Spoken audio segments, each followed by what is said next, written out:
বিসমিল্লাহির রহমানির রহিম। আসসালামু আলাইকুম ওয়া রাহমাতুল্লাহি ওয়া বারাকাতুহু। আশা করি মহান আল্লাহ সুবহানাহু ওয়া তাআলার অশেষ রহমত ও দয়ায় আপনারা প্রত্যেকেই ভালো আছেন, সুস্থ আছেন। শারীরিক সমস্যার মধ্যে বুক, গলা এবং পেট জ্বালাপোড়া একটি বড় সমস্যা। বর্তমানে এমন কোনো মানুষ খুঁজে পাওয়া যাবে না যে একবারের জন্য বুক জ্বালাপোড়া ও পেট জ্বালাপোড়ার সমস্যায় ভুগে নাই।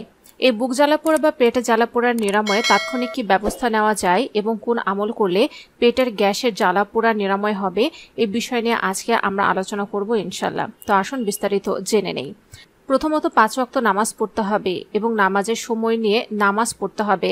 যেমন রুকু এবং সিজদা বেশি সময় ধরে স্থিরভাবে করতে হবে। কোনো ব্যক্তি যদি ধীরে স্থিরভাবে সিজদা আদায় করে তার গ্যাসের সমস্যা অর্ধেক ভালো হয়ে যাবে ইনশাল্লাহ। সেজদার সময় মাথা হার্ট থেকে নিচু অবস্থায় থাকে, এতে মাথায় রক্ত চলাচল বৃদ্ধি পায়। সেজদা যত দীর্ঘ সময় ধরে হয় তত বেশি রক্ত মস্তিষ্কে এবং মুখমণ্ডলে প্রবাহিত হয়। এর ফলে নামাজি ব্যক্তির মনস্তান্ত্রিক স্বাস্থ্য ভালো থাকবে এবং মুখের চেহারার উপরে সতেজতা থাকবে। সেজদার ফলে হাত, পা, কোমর ও পিঠের ব্যায়াম হয়।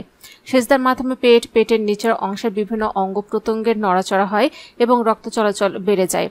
এর ফলে কোষ্ঠকাঠিন্য, বদহজম, গ্যাস্ট্রিকের জ্বালাপোড়া ইত্যাদি রোগেরও উপকার হয়। আল্লাহ তাআলা বলেছেন, নামাজের মাধ্যমে তথা আল্লাহর স্মরণে অন্তর প্রশান্ত হয়। সূত্র সূরা রাদ আয়াত নম্বর 28। দ্বিতীয়ত, পেট ভরে খাবার খাওয়া যাবে না। এটা আমাদের রাসূলেরও একটি সুন্নত। যেমন আমাদের রাসূল আকরাম সাল্লাল্লাহু আলাইহি ওয়াসাল্লাম তিনি বলেছেন, ভর পেটে খাদ্যদ্রব্য কাফির গ্রহণ করে আর পরিমিত ও অল্প খাবার মুমিন গ্রহণ করে। আর পেট ভরে যাওয়ার পর আরো বেশি খাওয়া মাকরুহে তাহরিমি। নবী কারীম সাল্লাল্লাহু আলাইহি ওয়াসাল্লাম আরো বলেছেন, পেটের 1 ভাগ আহারের জন্য, 1 ভাগ পানির জন্য আর 1/3 শ্বাস প্রশ্বাসের জন্য রাখতে হবে। সূত্র সহিহ ইবনে মাজাহ শরীফ হাদিস নম্বর 3349। তৃতীয়ত, খাবার গ্রহণের পরপর শুয়ে পড়া যাবে না। ঘুমানোর অন্তত 1 থেকে 3 ঘন্টা আগে খাবার খেতে হবে এবং খাবার গ্রহণের পরপরই খুব বেশি প্রয়োজন না হলে পানি পান করবেন না। খাবার শুরু করার 30 মিনিট আগে 1 গ্লাস পানি পান করবেন এবং খাবার খাওয়ার ঠিক আগ মুহূর্তে 1 গ্লাস পানি পান করবেন। নাম্বার 4, শরীরে বাড়তি ওজন থাকলে তা কমিয়ে ফেলতে হবে। 5 নাম্বার, মোটা বেল্টের প্যান্ট না পরে ঢিলে ঢালা পোশাক পরতে হবে এবং এটিও রাসূল আকরাম সাল্লাল্লাহু আলাইহি ওয়াসাল্লামের একটি সুন্নাত। 6 নাম্বার, নেশাজাতীয় দ্রব্য যেমন মদ্যপান, ধূমপান বর্জন করতে হবে। নাম্বার 7, রান্নায় সয়াবিন তেল খাওয়া যাবে না। শুধুমাত্র সরিষার, নারিকেলের তেল বা অলিভ অয়েল দিয়ে রান্না করা খাবার খেতে হবে। নাম্বার 8, প্রচুর শাকসবজি ও আঁশ জাতীয় জিনিস খেতে হবে। নাম্বার 9, ভাজা মাছ মাংসের পরিবর্তে সেকা অথবা ঝলসানো মাছ মাংস খেতে হবে এবং কম তেল, চর্বিযুক্ত ও মশলাযুক্ত খাদ্য গ্রহণে অভ্যস্ত হওয়ার চেষ্টা করতে হবে। 10 নাম্বার, শারীরিক পরিশ্রম বা ব্যায়াম করতে হবে। উক্ত বিষয়গুলো মেনে যদি আপনি আমল করতে পারেন তাহলে আপনি নিশ্চিতভাবে আপনার গ্যাস্ট্রিকের জ্বালাপোড়া কমে যাবে ইনশাল্লাহ। তো সেই আমলটি হলো 1 গ্লাস পরিষ্কার পানি নেবেন এবং সেটাতে সূরা ফাতিহা 1 বার, সূরা ইখলাস 3 বার এবং আল্লাহর একটি নাম ইয়া মুহয়ি বা আল মুহি, হে জীবনদাতা, এই নামটি 7 বার পরে উক্ত পানির গ্লাসে 3 বার ফুঁক দিবেন। তারপর সেই গ্লাসের পানিটি 3 ঢোকে পান করবেন।